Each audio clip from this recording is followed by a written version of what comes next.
은밀하게 갖고 있는 유일한 나라. 지금 벌써 이라는 핵물질을 갖고 있는 거죠. 의도적으로 이게 핵실험이었다 아니었다를 의도적으로 이거는 미국이 대신해서 숨겨주고 있습니다. 왜냐면 여기는 세계 화약고가 있다면 바로 여기에요. 핵 도미노는 불보듯 빤하다. 그럼 우리는 5년이 뭔가 일어날 수도 있다. 서울대학교 명예교수 겸 필로소피아 공동대표 대한민국 핵공학자 서균열입니다. 아주 찬찬히 쳐다보고 있습니다. 왜냐하면 이게 우리에 대한 전주곡일 수도 있단 말이죠. 그렇게 봐야죠. 여태까지 시인한 적도 부인한 적도 없지만은 은밀하게 갖고 있는 유일한 나라, 애매모호한 거를 아주 정책적으로 갖고 있는 그 조금 얄궂은 나라죠, 사실은. 이게요, 사실 핵무기라는 게 히로시마에서 시작해서 나가사키로 끝난 겁니다. 그 이후로 어떤 나라도 이스라엘이 아닌 초강대국 미국마저도 소련, 이제는 러시아마저도 만지작거리기만 하지 쓸 수 없는, 그래서 결국은 하마스가 그걸 꿰뚫은 거예요. 그래서 선제 공격을 했을 때도 쓸 수 없다는 걸 미리 알고 아주 여유만만하게 대량 공격, 결국은 아이언돔이라고 하는 게 그냥 꽁펑 뚫렸잖아요. 거기에 그 허점이 있었던 거죠. 철벽이라고 하는데 무려 5,000발 가까이를 순식간에 동시에 쏠 줄 몰랐죠. 그러니까 거기서 얘를 700발 맞췄어요. 나머지 4,300발은 떨어진 거죠. 지금 써야 된다 하지만은 아직 조립이 덜 된 상태입니다. 가장 중요한 이스라엘은 갖고 있지만은 공식적으로는 핵실험을 하지 않았기 때문에 실험을 한 다음에 조립을 하는 거예요. 그러니까 전쟁 발발하면 조립을 해야 되는 그 시간이 필요한 거죠. 그러니까 이제 학자는 80기다, 400기다 하지만 아마도 90기 정도가 실전에 바로 투입할 수 있는 것이고 나머지는 그냥 상당 기간 그 유지 보수가 필요하고 그리고 또 조립하는 시간이 필요해요. 그러니까 약 90기를 갖고 있다고 보면 되는데 과연 이걸 쓰면은 하마스 뒤에 누구 없을까요? 분명히 있습니다. 아직까지 나타나진 않았지만 그게 두려운 거죠. 그리고 하마스가 그걸 간파한 거죠. 그러니까 마음 놓고 했고 이스라엘 못 쓰잖아요. 그래서 이번에 그냥 공개적으로 망신당한 거죠. 갖고 있지만 공격당했고 그냥 속수무책이죠. 그러니까 이제 나오는 게 뭐죠? 재래식 무기로 돌아가가지고 핵무기 쓰는 거 아니에요. 화학탄 써가지고 지하 동굴 전부 굳혀버리겠다. 거의 완전히 두더지처럼 막아버리겠다. 뭐죠? 핵무기 갖고 있지 않았더라도 할 수 있는 그런 전략이죠. 그렇죠. 그래서 이제 나온 게 쏴라. 지상전하기 전에 인명피해를 줄이기 위해서는 거기를 초토화시켜야 된다. 하지만은 이게 또 맞지 않은 거예요. 기껏해 가자 거기 터뜨리면은 오히려 자국에 피해가 커요. 그걸 누가 씁니까? 그러니까 그걸 간파한 거죠. 그리고 또 한 가지는 이스라엘이 이렇게 은밀하게 계획했던 건 하마스나 헤즈볼라 정도가 아니고 정말로 이라크나 이란이나 기타 등등 그리고 심지어 러시아가 됐건 인도가 됐건 이런 데를 상대로 했기 때문에 미처 바로 콧전등 등전 밑이 얻었다고 볼까요? 그걸 예측을 못한 것이고 그런데 어쨌든 간에 쓸 수 없는 상황이죠. 왜냐하면 자국민에 대한 방사능 낙진 있잖아요. 그거는 해를 수 없는 거죠. 예를 들어서 우리가 여의도에 투하 못하죠. 설령 갖고 있더라도. 미군이 못합니다. 북한에서 북한군이 내려옵니다. 못 쓰는 거죠. 결국은 재래식밖에 안 되는 거예요. 북한군도 그걸 알고 있고 이번 이스라엘 하마스 전쟁에서 북한이 이걸 배운 거죠. 아 그렇구나.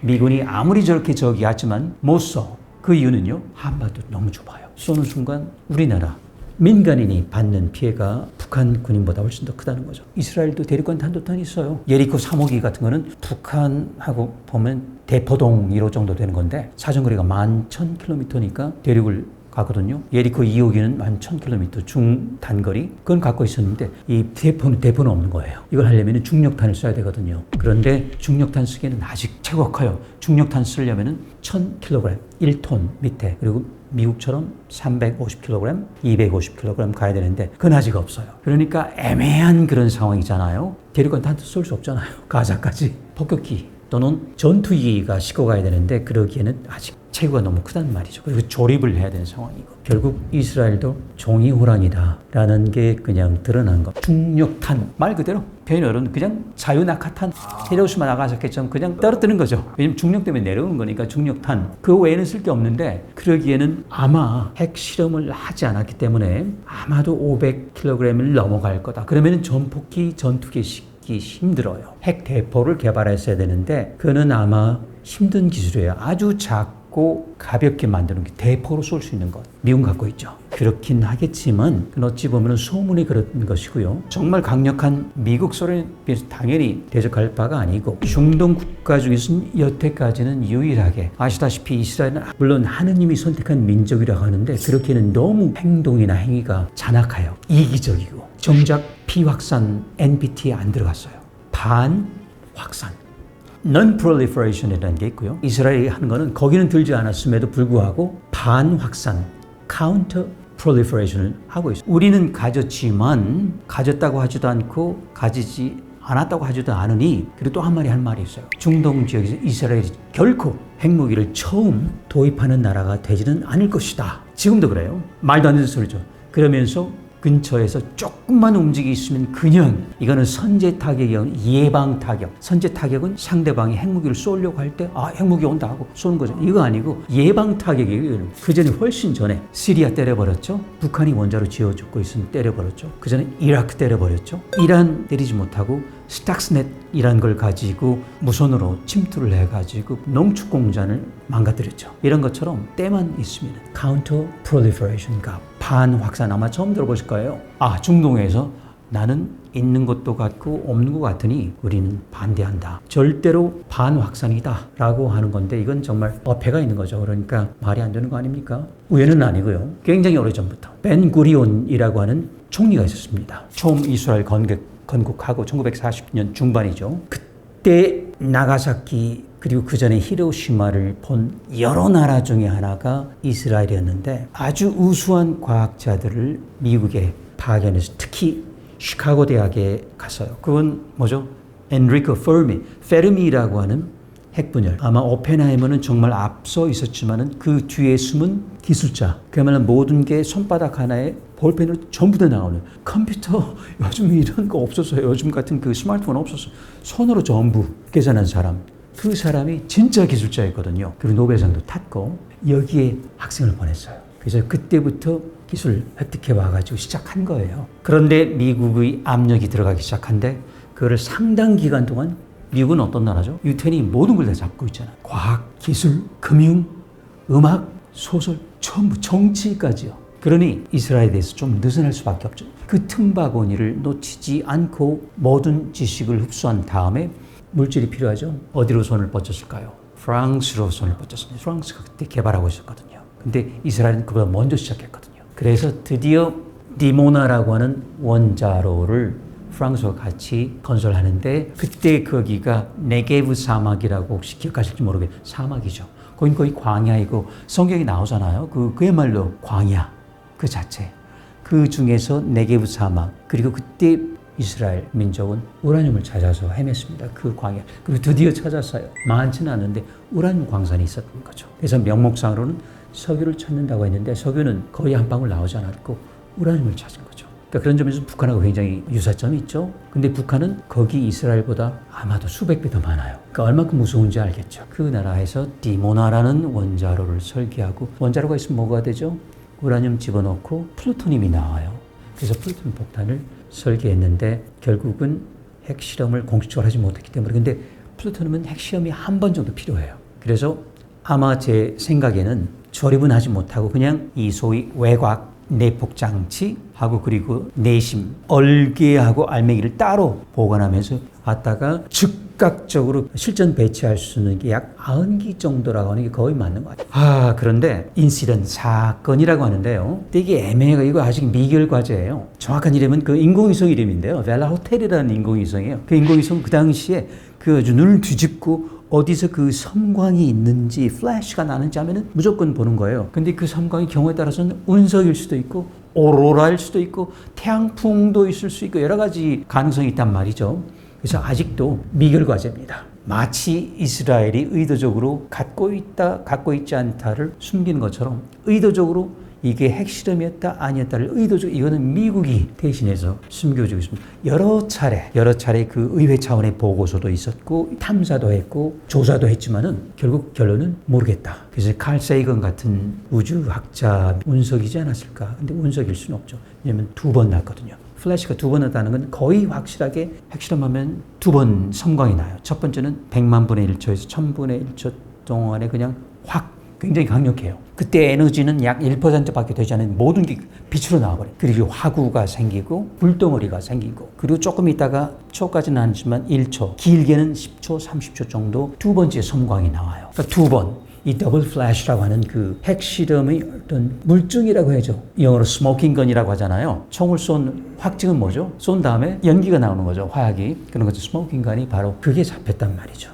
그런데 잡히지 않은 게 버섯 구름이 없었다. 그러면 우리가 생각할 수 있는 게 성층권 실험이다. 그러면 거기서 많은 EMP가 나와야 돼요. 근데 그것도 아니었어요. 그 위치가 아주 애매하게 남아공하고 남극 가운데 지점, 프린스 에드워드 제도 그리고 어쨌든 그 근처예요. 아직 정확히 위치는 아니지만 중간 정도. 그리고 그 당시에는 남아공이 핵 개발 직전이었어요. 아직 갖고 있지 않았기 때문에 만약에 핵폭탄이 했다면 이스라엘 것이든지 아니면 프랑스가 도움을 줬든지. 중요한 거는 아직까지 수많은 노력이 있음에도 불구하고 수많은 전문가가 투여돼서 이 문제에 대해서 면밀히 조사하고 검토하고 연구를 했음에도 불구하고 결론은 모르겠다. 라고 하면은 마치 이스라엘의 그 핵정책하고 너무 닮은 꼴이죠. 갖고 있다, 갖고 있지 않다도 모르지만 핵실험 했다, 안 했다도 모르고 완전 범죄를 저지른 유일한 나라이고 앞으로도 그렇게 버틸 텐데 사실은 하마스가 가자 지구에 이렇게 공습을 해오면서 진실의 순간이 와버린 거예요. Moment of truth.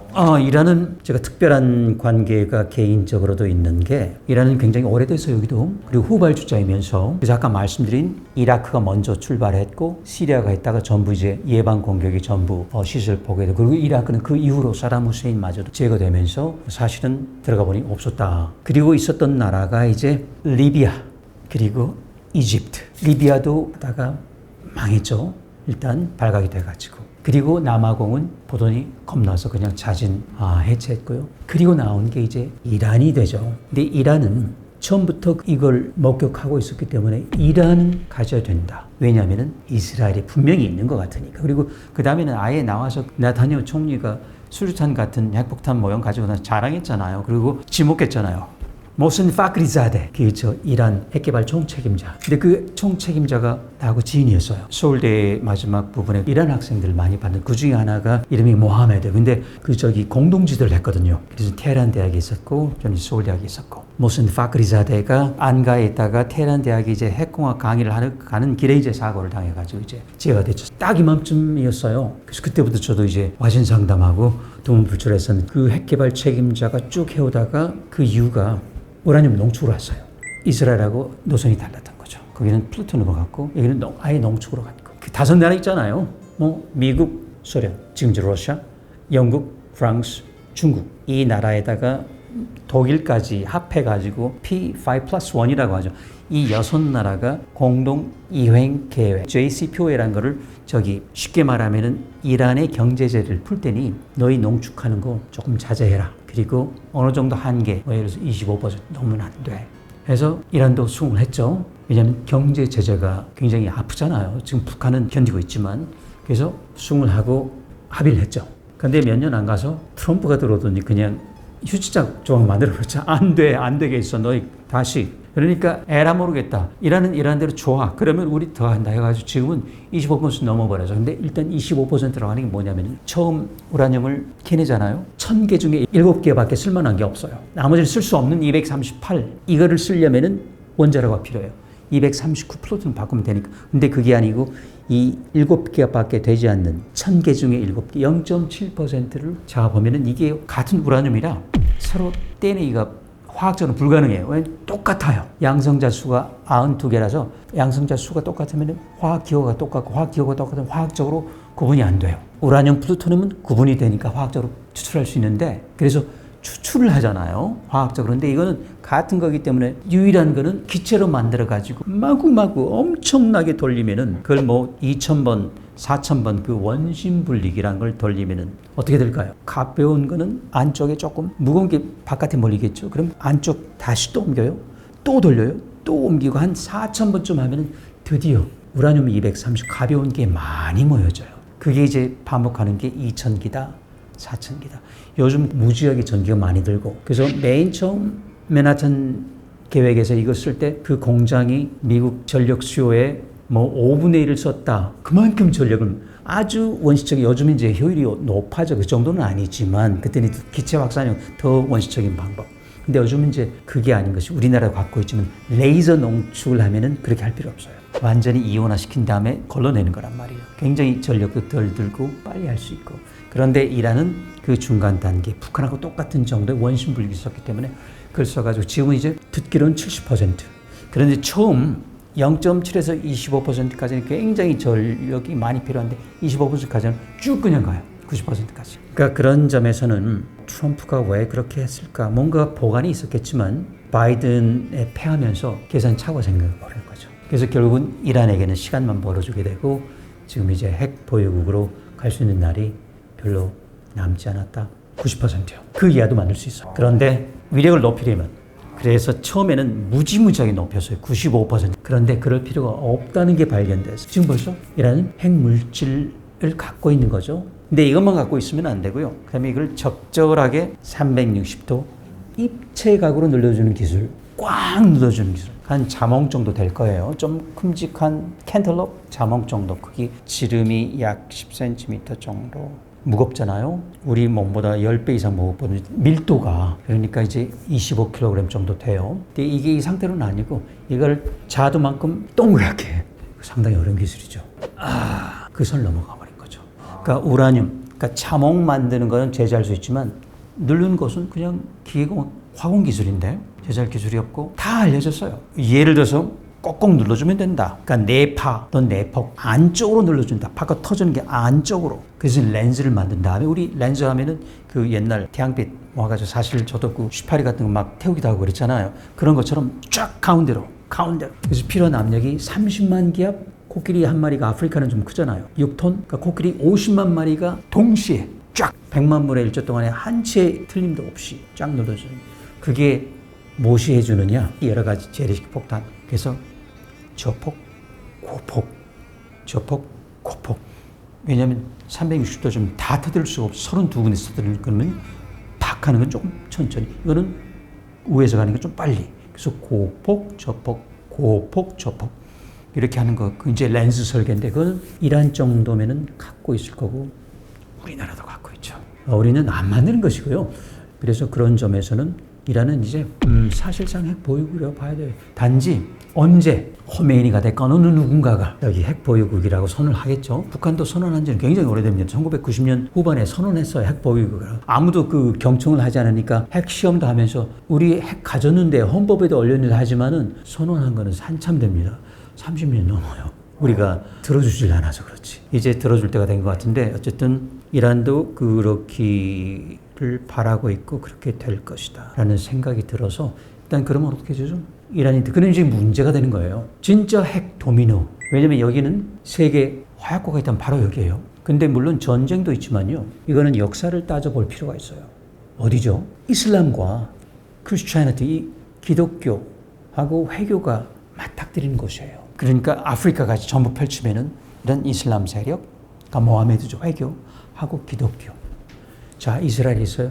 이란 가져서 그러면 이제 종교적인 문제 있어요. 그런데 이쪽 이슬람 문명 문화도 아주 거미줄처럼 얽혀 있잖아요. 다 달라요. 시아파도 있고 뭐 수니파, 수피파 뭐 이름도 모를. 이란은 시아파란 말이에요. 예를 들어서 그럼 수니파 종지국이 있을 거란 말이죠.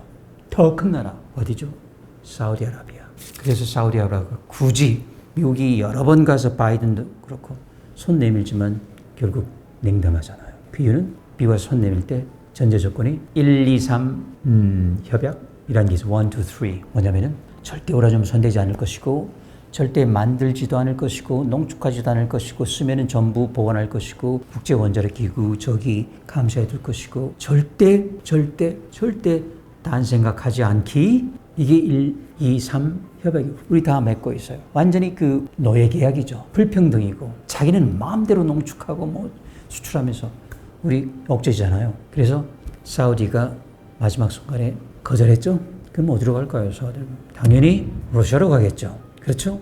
그래서 사우디에 들어가던 우리나라 원자력 계획도 무산이 됐고 거기에 비하면 우리는 사실 고래 싸움에 새우등 터진 거죠. 그리고 사우디 보세요.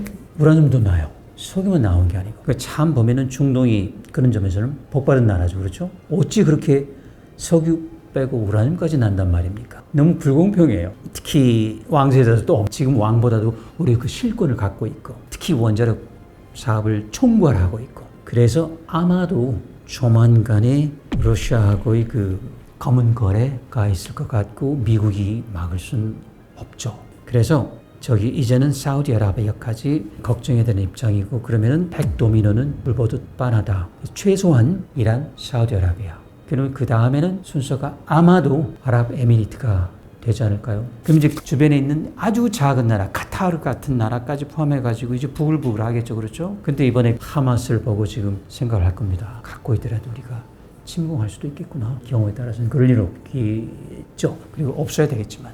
그건 제가 정치가가 아니라서 저는 기술자잖아요. 예상할 수는 없지만 뭔가 좀 불길함은 있다. 그 이유는 평화로울 때 전쟁을 준비해야 된다는 건 제가 아무리 공학자지만은 늘 갖고 있는 마음이거든요. 아직은 겉으로는 평온해요. 그런데 지금 러우 전쟁 났죠. 이제 28 전쟁이라고 해야 되겠죠. 그러니까 유럽에 났어요. 중동에 났어요. 그리고 지금 어딜까요? 한반도죠 뭐. 이건 시간 문제라고 봐요. 그 이유는 김정은이 막바지에 달했단 말이죠. 이번에 러시아 가서 뭘 했죠? 정찰 위성하고 핵 추진 잠수함, 그리고 5년 내 핵 추진 잠수함 만들겠다.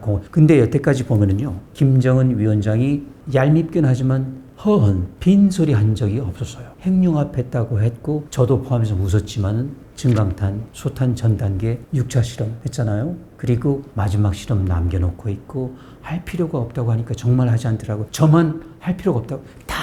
뭐 선거 때마다 무슨 총선 때마다 무슨 미국 행사 때마다 전부 그 점장이처럼 나오고 한다 하면 물론 TV에 나오죠. 근데 저는 그때마다 아니다 할 필요가 없어. 근데 언젠가 한번 정치적으로 할 것인데 아직은 아니다. 그때가 언제냐? 모든 주의가 딴 데로 가 있을 때. 지금 바로 그때예요. 러우 전쟁, 그 다음에 28 전쟁 났잖아요. 그럼 이제 38선이, 여기는 28, 38선이 또 문제가 될 수 있어요. 어디죠? 그냥 휴전선이에요. 그리고 다녀왔고 두 가지 정찰 위성, 그 다음에 핵잠수함. 5년. 그럼 우리는 5년이 뭔가 일어날 수도 있다. 아니면 5년이 뭔가 정리를 해야 된다. 5년이라고 왜 중요하냐? 핵 추진 잠수함이 생기면 무슨 일이 있죠? 지금은 그 프랑켄슈타인 같은 너덕너덕한, 그러니까 도색만 한 그게 멀쩡히 나왔잖아요. 동해안 경운기, 디젤 통통통통 하는 거예요. 통통배죠. 그거 가지고는 샌프란시스코까지 못 갑니다. 도중에 디젤유 공급받을 수 없죠. 하와이밖에 없는데 구하면 안 되죠. 못 가요. 그런데 핵 추진 잠수함은 세계를 막 돌아다닐 수 있잖아요. 연료 충전 없이 원하면 40년. 근데 승조원 때문에 할 수 없이 석 달에 한 번 떠야 되죠. 승조원이 먹을 게 없으니까. 식품 때문에. 어쨌든 그래서 그걸 갖기 전에, 그걸 갖는 무슨 말이죠? 이제는 미국이 꽉 잡힌다는 거예요. 지금 이제 대륙간 탄도 직전이에요. 그걸 가지면 SLBM, 잠수함 탄도탄 갖는 거죠. 그렇죠? 완전히 그러니까 바다 밑에서 그리고 공중에서 꽉 잡혔죠. 그리고 뭐가 할까요? 그리고 우리나라는 재래식으로 쳐들어오는 거죠. 재래식으로. 이걸 하마스, 28 전쟁에서 지금 배우고 있는 겁니다. 그렇지. 아무리 사드가 있지만 5,000발 가니까 사드보다 훨씬 더한 세계 최강, 최고, 철벽 무너지잖아요. 사드는 못해요. 그리고 핵탄도 맞는다고. 아니요. 이제는 요격, 이게 변칙 기동하잖아요. 밑으로 나오잖아요. 그리고 평양에서 서울까지는 만약에 쏘면요, 기껏해야 3분. 우리가 인지한 다음부터는 2분, 120초. 근데 그동안에, 이야, 이거 핵폭탄이야 하고 2분 동안에 핵 추진 잠수함 올까요? 폭격기 올 수 있어요? 가데나 뭐 오키나와, 그리고 그게 부정확할 때는요, 김정은 위원장 하나만 쏠까요? 12개 쏩니다. 그 중에 어떤 게 뭔지 어떻게 알아요? 디코이, 그러니까 미끼일 수도 있는데. 그러면은 후탈이 있으니까 못 쏘죠. 그러니까 마음 놓고 재래식 폭탄 쏘고, 그리고 이제 밀고 내려면 우리는 그야말로 서울이 뭐 5분이면, 그래서 이제 서울 불바다 할 때 그 저기 하는 거는 핵폭탄 아닙니다. 재래식 폭탄이에요. 장사정포만 갖고 충분히. 근데 이제 핵잠수함 말씀드렸고, 그럼 왜 정찰 위성이냐? 가만히 보니까 우리나라가 핵발전, 원자력 발전소가 있잖아요. 지금 25개. 그리고 이제는 많은 부분 운영한 다음에 밖에 나와 있어. 거기는 그야말로 아주 좋은 타격 지점이죠. 핵무기 쓸 필요 없어요. 거기다가 재래식 폭탄만 터뜨리면 거기에 있는 방사성 물질이 그냥 나오는 거죠. 얼마나 좋아요. 국제사회 후퇴 있을 리도 없고 재래식인걸요. 그러니까 북한으로 볼 때는 정찰 위성 가지고 이제 그건 뭐죠? 물론 위성도 쏘지만 눈을 다는 거예요. 드론 있잖아요. 왔다 가는데 모르고 있고 뭐 국방부 괜찮다고 하잖아요. 그렇죠? 거기 드론에 눈이 달렸다면 정밀 타격하는 거예요. 정밀 타격 어디냐? 국가보안시설. 그중에 원자력 발전소. 정밀 타격 가능해요. 재래식으로. 거기는 그 핵탄두 500kg 1톤 실을 필요도 없어요. 정밀 타격. 그렇죠?